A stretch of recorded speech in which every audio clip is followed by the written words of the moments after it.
Cuba bandingkan harga insurans konvensional dengan takaful. Rugi je bayar takaful sebab lagi mahal. Tapi produk insurans ni kami laburkan ke dalam dana patuh syariah. Insurans dengan takaful ni sama je.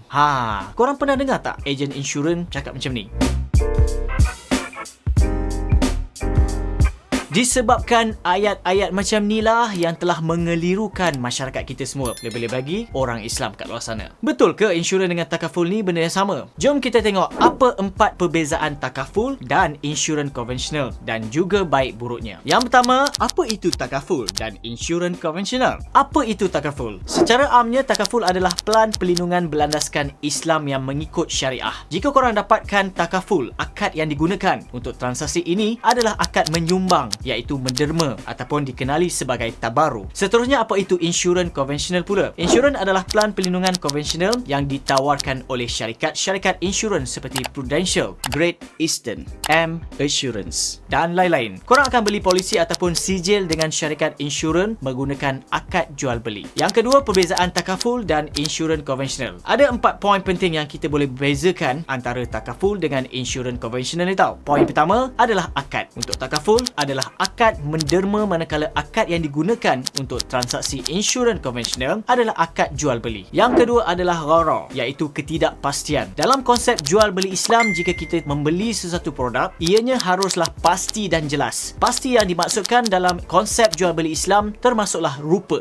nilai dan tempoh. Jadi, dalam sudut pandang insurans konvensional, kita tak tahu bilakah kita akan dapat pampasan berlipat kali ganda yang telah dijanjikan oleh pihak insurans. Seterusnya, yang ketiga adalah maisir, iaitu perjudian. Maksud judi adalah korang mendapatkan untung secara mudah tanpa perlu usaha yang banyak ataupun tidak mendapat sebarang untung. Selain itu, insurans konvensional ada unsur judi. Sebab dengan membeli insurans, korang hanya perlu membayar jumlah yang kecil seperti RM100, tetapi pampasan yang akan diberi kepada korang adalah RM100,000. Bayar sedikit tapi untungnya banyak. Unsur seterusnya yang kita dapat lihat dalam beza takaful dan insurans adalah unsur riba jualan. Dalam konteks insurans konvensional, jumlah yang kita bayar tidak setimpal dengan jumlah pampasan yang dijanjikan oleh syarikat insurans jika kita terlibat dalam kemalangan ataupun musibah lain yang menimpa. Dan yang ketiga, kebaikan dan keburukan takaful dan insurans konvensional. Selain melihat beza takaful dan insurans konvensional, kita juga haruslah ambil tahu kebaikan dan keburukan takaful dan juga insurans konvensional supaya kita dapat membuat pilihan yang tepat dan paling penting sekali sesuai dengan diri kita.